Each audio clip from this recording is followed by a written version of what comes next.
Hey there, I need to have a word with you. You need to clean up your mess. It's killing us, and I can't say that I'm a big fan of that. Though my mother-in-law did die from starvation after eating the plastic from straws, so did my wife, my kids, and my friends. So we need you to help us, and you can start by using paper or reusable bags. Now hear me out. You use your bags for an average of 12 minutes. That can take up to 500 years to degrade.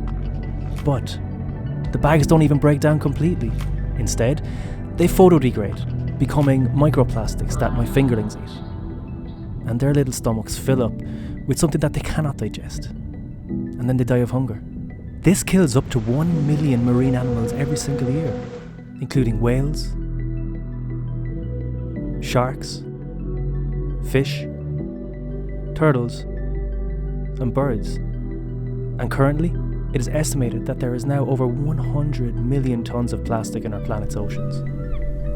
We are honestly dying, and you're the chosen one to stop it. Now, I know that you may not be able to stop it completely, but you can save some of us if you recycle and try to avoid plastic when possible. There is so much that you can do, so I will put the link below the video so you can do what you can for the environment. Thank you for your time, and thank you for trying.